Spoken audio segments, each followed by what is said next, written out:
Hello, this side नॉर्थन Jahangir.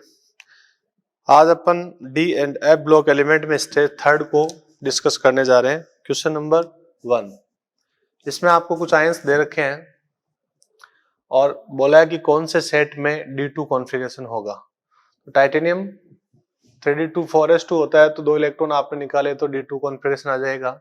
Vanadium 3D3 4s2 होता है, तो 3 इलेक्ट्रॉन निकालोगे तो D2 कॉन्फ़िगरेशन आ जाएगा। इसी प्रकार से Cr का कॉन्फ़िगरेशन क्या होता है, 3D5 4s1, तो 4 इलेक्ट्रॉन अगर आप वहां से निकालोगे तो D2 कॉन्फ़िगरेशन आ जाएगा। इसी प्रकार से अगर आप Mn का कॉन्फ़िगरेशन देखो 3D5 4s2, तो वहां से अगर आप 5 इलेक्ट्रॉन निकालोगे तो D2 कॉन्फ़िगरेशन आ जाएगा। ठीक है ना, तो आपका आंसर जाएगा ये। नेक्स्ट क्वेश्चन देखो, क्वेश्चन नंबर 2 में क्या दे रखा है, what is the name of element with atomic number 105।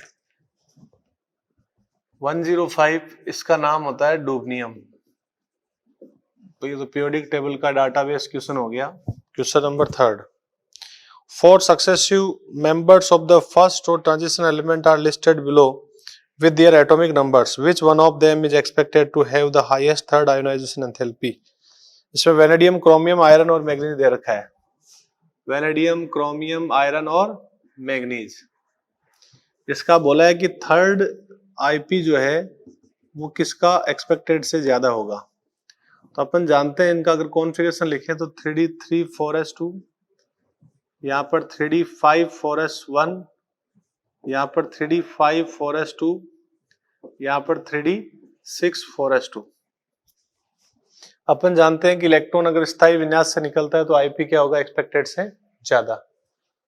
तो एक्सपेक्टेड से ज्यादा किसका होगा, कॉन्फ़िगरेशन आप देख लो कि तीसरा इलेक्ट्रॉन जो है वो मैग्नीज के लिए D5 कॉन्फ़िगरेशन से निकलेगा। तीसरा इलेक्ट्रॉन जब निकालोगे तो D5 विन्यास से इलेक्ट्रॉन निकलेगा, तो आईपी आपको अपेक्षित मान से ज्यादा देनी पड़ेगी। तो आप कह सकते हो कि थर्ड आईपी जो है वो 3D सीरीज में Mn के लिए एक्सपेक्टेड से क्या होगा, ज्यादा। क्वेश्चन नंबर 4 देखो, When KMnO4 react with acidified FeSO4, when KMnO4 acidified है रिएक्ट विथ FeSO4, तो ये ऑक्सीडाइजिंग एजेंट का काम करेगा और ये रिड्यूसिंग एजेंट यहाँ पर होगा, रिडॉक्स रिएक्शन होगी। तो इसका खुद का तो ऑक्सीडेशन होगा, इसका तो क्या होगा, ऑक्सीडेशन, और इसका क्या होगा, रिडक्शन। तो ये Fe+2+3 में चला जाएगा और Mn+7 से ऑक्सीडेशन स्टेट डिक्रीज होगी। तो आपका आंसर इसमें कौन सा होगा, only FeSO4 oxidise, only KMnO4 oxidise, FeSO4 is oxidise and KMnO4 is reduce, ये ठीक लिख रखा है, रिडॉक्स रिएक्शन होगी। चलो जी, क्वेश्चन अपन करते हैं 5। क्वेश्चन नंबर 5 पे क्या देखिए, When calomel react with NH4OH we get, तो ये आपको अगर रिएक्शन पता है, कैलोमल जो है वो होता है Hg2Cl2, इसकी रिएक्शन करवा रहे हैं NH4OH से, तो प्रोडक्ट यहां पर HgO बनेगा, HgNH2Cl बनेगा, NH4Cl भी बनेगा, Hg भी बनेगा, है ना, H2O भी बनेगा। तो इसमें प्रोडक्ट जो मेजर प्रोडक्ट एक आपका ऑप्शन दे रखा है ये वाला, वो आंसर हो जाएगा।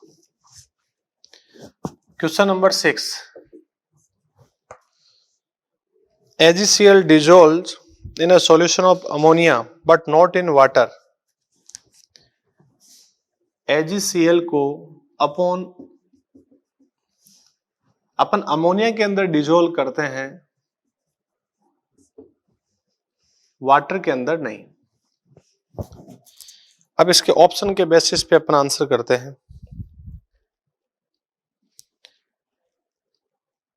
क्योंकि Ag जो है वो अपन जानते हैं कि अमोनिया के साथ में कॉम्प्लेक्स का फॉर्मेशन करता है,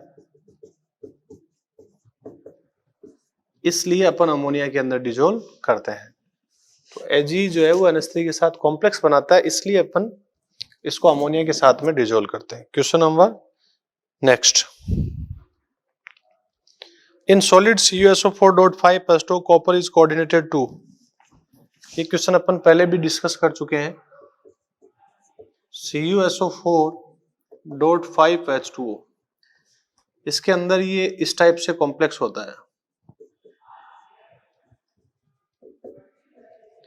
तो 4 वाटर मॉलिक्यूल से कॉपर जो कोऑर्डिनेटेड होता है और एक H2O मॉलिक्यूल जो है वो आयोनिक लैटिस के अंदर हाइड्रोजन बॉन्ड से बॉन्डेड रहता है।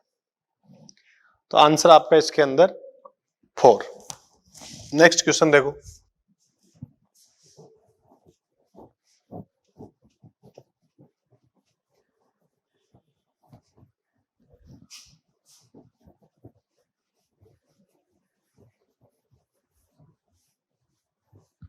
Next question number 8।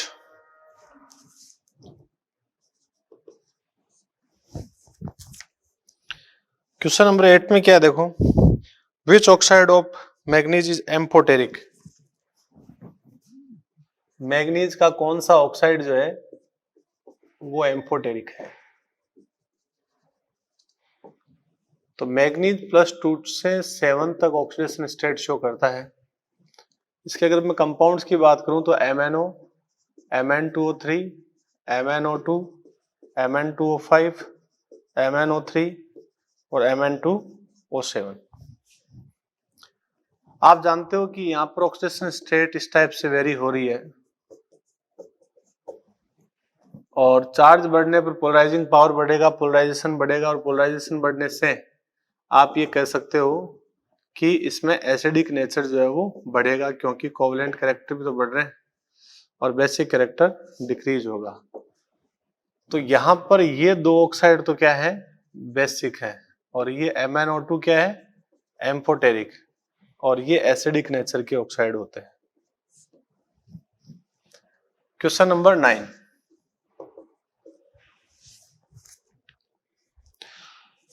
which one of the following oxide is ionic? MnO, Mn2O7, CrO3 और P2O5। नॉन मेटल के ऑक्साइड एसिडिक होते हैं और डी ब्लॉक के जो हायर OS वाले ऑक्साइड होते हैं, डी ब्लॉक की जो मेटल्स हैं हायर ऑक्सीडेशन स्टेट के अंदर एसिडिक नेचर और लोअर ऑक्सीडेशन स्टेट के अंदर बेसिक नेचर। तो ये हायर ऑक्सीडेशन स्टेट +6 में, ये +7 में है, तो 100% ये क्या होंगे, एसिडिक होंगे, और ये लोअर ऑक्सीडेशन स्टेट क्या है तो ये कैसा होगा, बेसिक होगा। चलो जी, क्वेश्चन नंबर अपन डिस्कस करने जा रहे हैं 10। Correct formula of calomel. Calomel का भी अपन लिखा था, कैलोमल जो है वो Ag2Cl2 को कहते हैं। Question number 11, blue vitriol is, blue vitriol जो है वो अभी अपन ने लिखा था, इसी को बोलते हैं। A solution of copper sulfate may be kept safely in the container made up of। Copper sulphate का जो सॉल्यूशन है वो अपन Ag के साथ में दिए गए जो है उनमें Ag के साथ में कोई रिएक्शन नहीं करेगा। Ag के अपन इसमें कॉपर सल्फेट को अपन रख सकते हैं, क्योंकि आप इलेक्ट्रोकेमिकल सीरीज के बारे में जानते हैं तो आप ऐसा क्वेश्चन आसानी से समझ सकते हैं। नेक्स्ट क्वेश्चन है क्वेश्चन नंबर 13।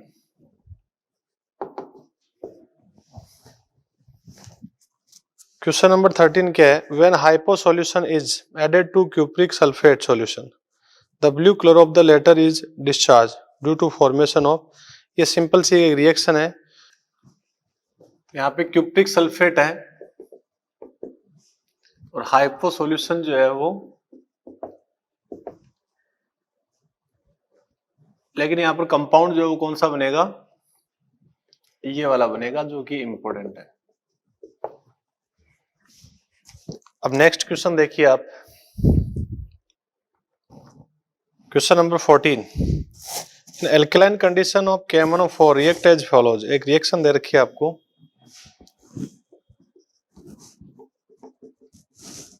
एल्केलाइन मीडियम के अंदर KMnO4 ऑक्सीडाइजिंग एजेंट का काम करता है और रिएक्शन आपको बैलेंस कंडीशन में दे रखी है इस टाइप से, 2K2MnO4 H2O प्लस एक नेसेंट ऑक्सीजन आपको दे रखा है। तो इसमें आपको इक्विवेलेंट वेट पूछा है, तो इक्विवेलेंट वेट क्या होता है? Molar weight by valency factor, और वैलेंसी फैक्टर यहां पर कितना है बोलो? तो इसका मोलर वेट ही एक प्रकार से इसका इक्विवेलेंट वेट होगा। क्वेश्चन नंबर 15,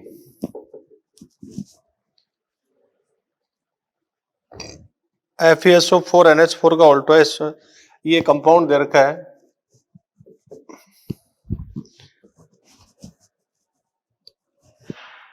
NH4 का होल ट्वाइस SO4.6H2O। अब इसके बारे में क्या है, ये मोड साल्ट है, FAS है, FAS बोल दो इसको, या मोड साल्ट बोल दो, या इसको डबल सोल्ट बोल दो। जनरल सा क्वेश्चन था। नेक्स्ट क्वेश्चन देखो,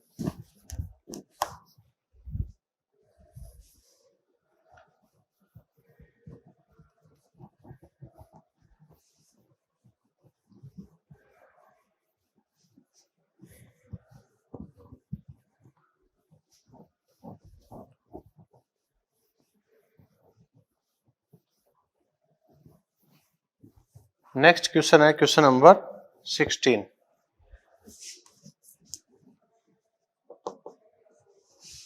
क्वेश्चन नंबर 16 में क्या है? K2Cr2O7 on heating with aqueous NaOH। Dichromate और क्रोमेट आपको पता है कि साम्य में रहते हैं, तो Cr2O7-2 जो है वो OH आयनों की कंसंट्रेशन बढ़ाने पर इस साइड में जो है वो CrO4-2 के अंदर कन्वर्ट होता है।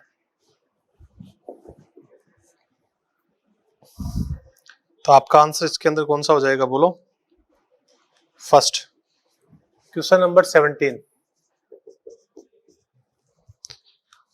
lanthanum is grouped with F block element because third या थर्ड बी ग्रुप के अंदर lanthanum 57 और सीरियम 58 से लेकर ल्यूटेशियम 71, ये एक ही बॉक्स में ये एलिमेंट रखे हुए हैं। तो ये लैंथेनाइड्स हैं। इन लैंथेनाइड्स के साथ में लैंथेनम को क्यों रखा गया है? क्योंकि प्रॉपर्टीज में सिमिलरिटी रखता है। तो आपका आंसर इसके अकॉर्डिंग चला जाएगा। क्वेश्चन नंबर 18, क्वेश्चन नंबर 18 क्या है? The element having electronic configuration belongs to N-2F 1 to 14 N-1 D में 0 से 1 NH2। ये इलेक्ट्रॉनिक कॉन्फ़िगरेशन आपको दे रखा है, ये तो F ब्लॉक का कॉन्फ़िगरेशन है, आप जानते होंगे। क्वेश्चन नंबर 19, क्वेश्चन नंबर 19 क्या है? सिगरेट और gas lighter is made up of. Gas lighter ये मिस मेटल से बने होता है। ये F ब्लॉक एलिमेंट्स के एप्लीकेशंस के अंदर ये बात दे रखी है। क्वेश्चन नंबर 20, क्वेश्चन नंबर 20 में क्या देखिए? Which of the following is not an actinoid. Curium दे रखा है, यूरेनियम दे रखा है, और कैलिफोर्नियम दे रखा है, और टर्बियम दे रखा है। ये टर्बियम तो लैंथेनोइड है,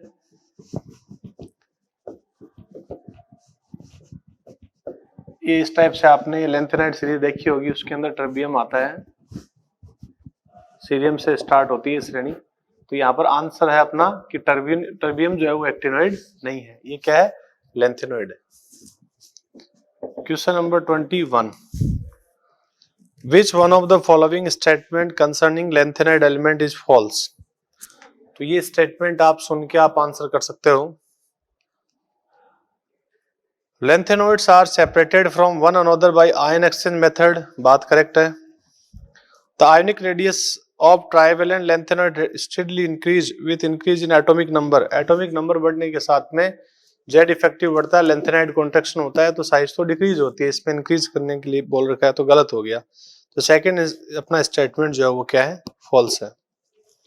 अगर थर्ड को अपन रीड करें तो all lanthanoid are highly dense metals, तो ये तो करेक्ट है. Most common oxidation state is +3 among the lanthanide, ये बात भी करेक्ट है. तो अपना आंसर इसमें कौन सा जाएगा बोलो, इसमें आंसर जाएगा अपना सेकंड.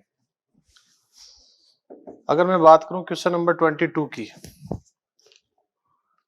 यूरोपियम इज, अभी अपन बात किया अपने, यूरोपियम जो है वो 63 एफ ब्लॉक का एलिमेंट है. कौन से ब्लॉक का है, एफ ब्लॉक का. नेक्स्ट क्वेश्चन अपन डिस्कस करते हैं 23.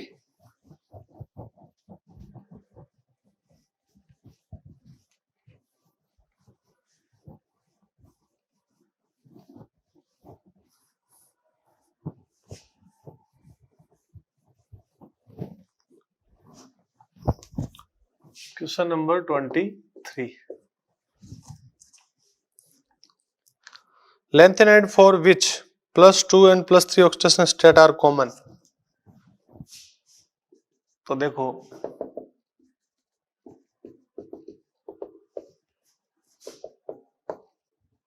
ये अपने पास सीरीज है, कौन सी, 4F सीरीज है. तो +3 ऑक्सीडेशन स्टेट तो सब शो करते हैं, लेकिन ये +2 भी शो करता है F14 कॉन्फ़िगरेशन के कारण. ये टर्बियम जो है ये +4 ऑक्सीडेशन स्टेट भी शो करता है F7 कॉन्फ़िगरेशन के कारण. और यूरोपियम जो है ये +2 भी शो करता है F7 कॉन्फ़िगरेशन के कारण. और सीरियम जो है वो +4 भी शो करता है F0 कॉन्फ़िगरेशन के कारण. तो आप कह सकते हो इसके अंदर 3 के अलावा 2 और कौन कौन शो करता है. तो अपना आंसर गया यूरोपियम और इटरबियम. तो यूरोपियम आपको ऑप्शन दे रखा है, तो अपना आंसर क्या जाएगा, europium. Question number 24. Question number 24 में क्या है, lanthanide contraction occur because f orbital electron are easily lost, f orbital and incompletely filled, f orbital electron and poor shielders of nuclear charge. तो आप जानते हो कि d का सिग्मा कमजोर, तो f का सिग्मा वेरी वीक. आप जानते हो कि z effective z minus sigma है, तो z बढ़ने पर f ब्लॉक में अगर f सब सेल में इलेक्ट्रॉन जाता है तो z इफेक्टिव बहुत ज्यादा बढ़ता है, क्योंकि सिग्मा तो बहुत ज्यादा पुअर है, जिसके कारण लैंथेनाइड कॉन्ट्रैक्शन होता है. तो अगला है अपना question number 25.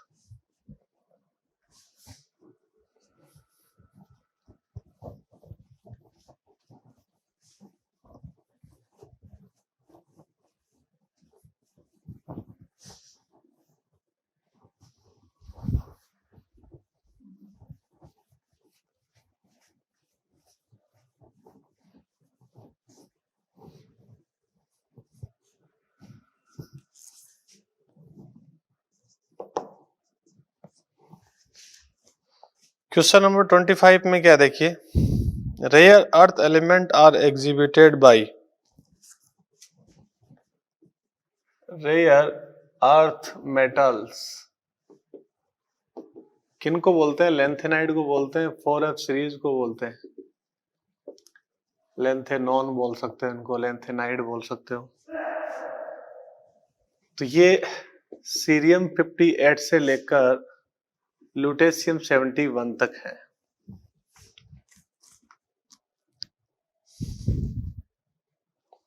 Next question number 26.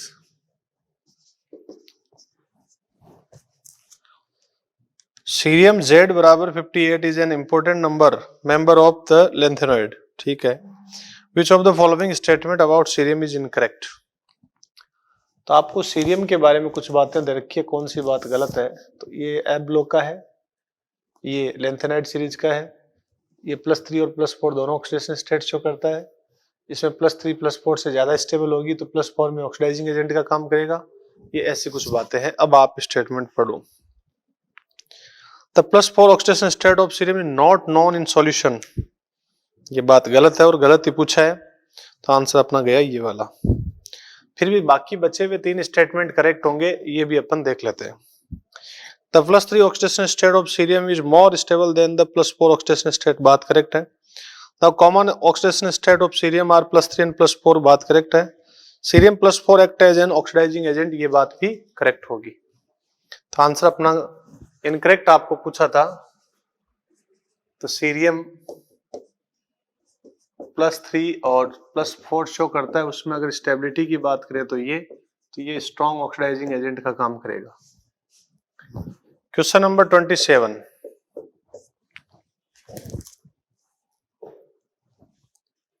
Lanthanoids are. अब इसमें जो पूछा है, अभी अभी अपने बात की, ये सीरियम से लेकर ये लेंथेनॉइड्स हैं, तो इस इंफॉर्मेशन के बेसिस पर अपना आंसर कर सकते हैं अपन। 14 element in the 6th period. अच्छा, इसमें n बराबर कितना होगा 6 और n-2f मतलब 4f सीरीज होगी ये। तो f में कितने इलेक्ट्रॉन आते हैं 14। अब आप पढ़ सकते हो इन ऑप्शंस को। 14 element in the 6th period, atomic number 58 to 71 that are filled in 4f sub level, बात करेक्ट है। 14 एलिमेंट इन द 7th, गलत हो गया। 14 element in the 6th period 90 to 103, ये गलत हो गया। 14 element in the 7th period, ये भी गलत हो गया। तो स्टेटमेंट कौन सा करेक्ट होगा बोलो फर्स्ट। क्वेश्चन नंबर 28,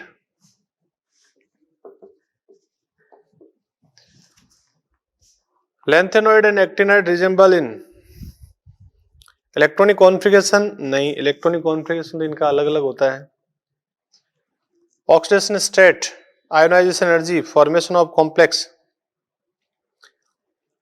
तो लेंथेनाइड और एक्टिनाइड की जो ऑक्सीडेशन स्टेट है ना, वो तो +3 होगी। हालांकि एक्टिनॉइड जो है ज्यादा संख्या में ऑक्सीडेशन स्टेट शो करते हैं, ठीक है ना, लेकिन इसमें कॉमन ऑक्सीडेशन स्टेट कौन सी होगी +3। आईपी की बात करें तो आईपी इनकी ज्यादा होगी। कॉम्प्लेक्स फॉर्मिंग टेंडेंसी भी इनकी होती है, लेकिन ये ज्यादातर अपन ऑक्सीडेशन स्टेट इनका टिपिकल बोल सकते हैं। The lanthanoid contraction relates to, question number 29, the lengthened contraction relates to atomic radii, atomic as well as m+3 radii, valence electron, oxidation state। तो ये आयोनिक रेडियस और एटॉमिक रेडियई दोनों को affect करता है, करेस्पॉन्डिंग ऑर्डर्स होते हैं।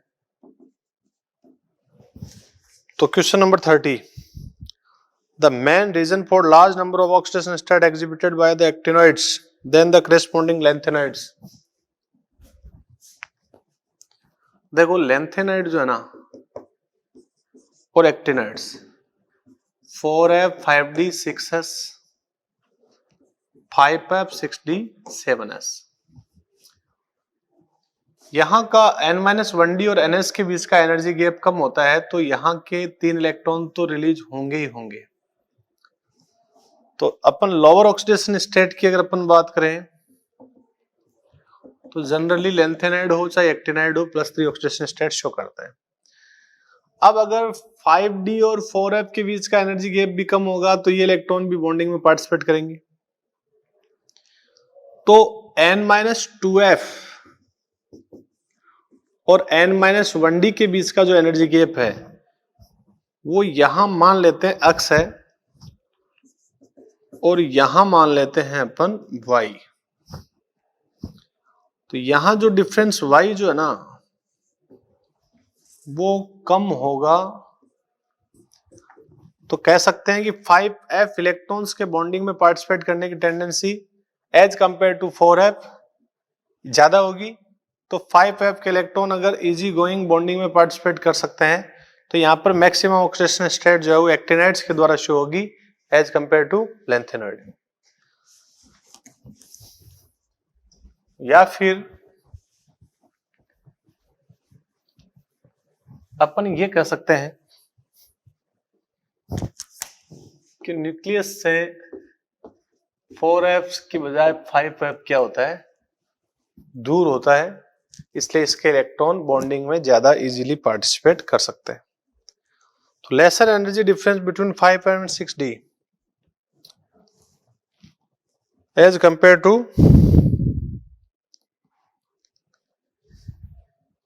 Between 4f and 5d, ये आपका आंसर जाएगा, फर्स्ट ही जाएगा। Larger atomic size of actinoid than the lanthanide, ये तो नहीं है, बाकी आंसर नहीं होंगे, ठीक है। Question number 31, which of the following trivalent ion has the largest atomic radii in the lanthanoid series?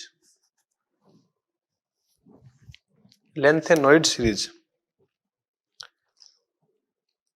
Which of the following trivalent ion has the largest atomic radii in the lanthanoid series? इसमें आपको lanthanum दे रखा है, cerium दे रखा है, promethium दे रखा है और ल्यूटेशियम दे रखा है। तो पहली बात तो ये कि लैंथेनाइड सीरीज का मतलब तो ये है,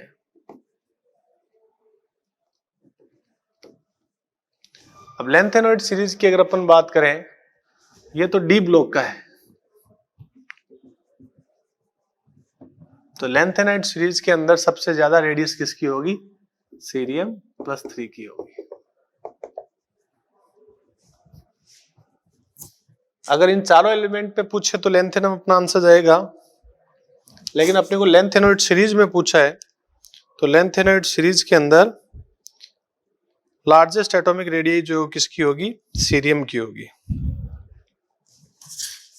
इसमें आंसर क्वेश्चन नंबर 31,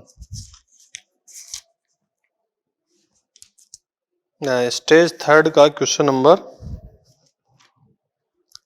31, इसमें फर्स्ट दे रखा है लैंथेनम, लेकिन लैंथेनम आपको पता है कि डी ब्लॉक का है, लैंथेनोइड सीरीज का एलिमेंट नहीं है। लैंथेनोइड सीरीज तो यहां से स्ट्रेट होगी, तो अपना जो आंसर है वो करेक्ट आंसर जो है वो कौन सा जा रहा है, सेकंड जा रहा है, सीरियम। तो एक माइनर सा करेक्शन है। क्वेश्चन नंबर 32,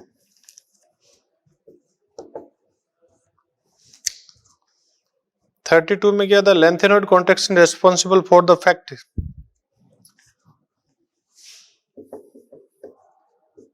अब आप जानते हो कि ये 3D है, ये 4D है और ये 5D है। यहां साइज बढ़ेगी क्योंकि सेल बढ़ रहा है, और यहां साइज ऑलमोस्ट सेम रहेगी क्योंकि लैंथेनाइड कॉन्ट्रैक्शन है। तो जर्कोनियम और हाफनियम की रेडियस जो है वो ऑलमोस्ट क्या होगी, सेम। चाहे इनकी आप आयोनिक रेडियस की बात कर लो, वही ऑर्डर होगा जो इनकी एटॉमिक रेडियस का ऑर्डर होगा।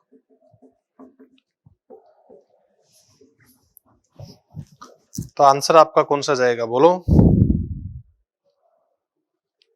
Zirconium yttrium have about the same radius. Yttrium, yttrium कहां गया, जर्कोनियम और इट्रियम, इनके तो कोई यहां पर साइज कम होगी जर्कोनियम की, गलत दे रखा है। जर्कोनियम और नायोबियम, तो आप ही इसमें आंसर आपका मिल जाएगा थर्ड वाला, zirconium and hafnium have about the same radius.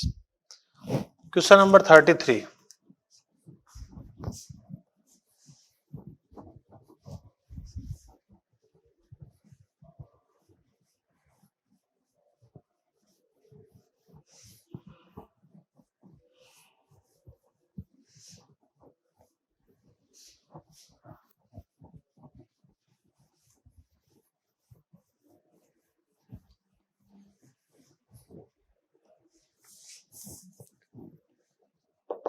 Question number 33 में क्या देखिए, Which of the following factor may be regarded as the main cause of lengthened contraction? तो बार बार ये lengthened contraction के बारे में आ रहा है, तो आप थोड़ा समझ लो अगर क्वेश्चन में दिक्कत आ रही है तो। यहां देखो एटॉमिक नंबर इस टाइप से वेरी हो रहा है।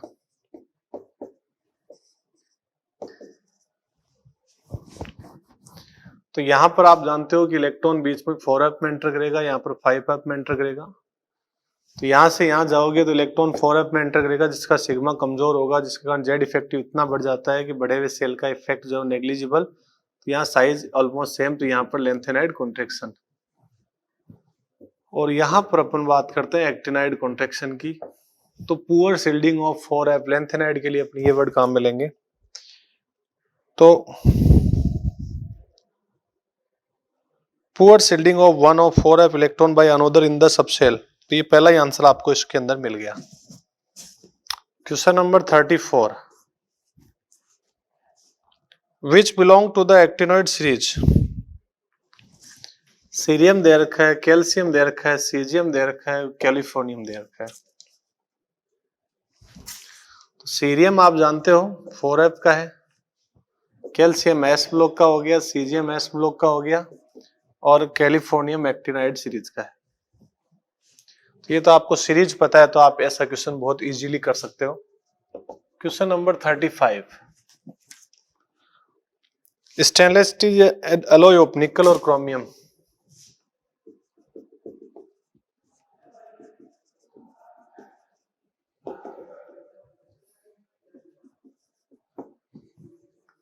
ये ऑप्शन आपका क्या होगा, करेक्ट। तो ये स्टेज थर्ड आपकी कंप्लीट होती है, और नेक्स्ट वीडियो क्लास में अपन डिस्कस करेंगे है ना स्टेज फोर्थ के बारे में, जिसमें एग्जाम्स में आए हुए क्वेश्चंस हैं, जो पार्ट ए और बी में क्लासिफाइड है।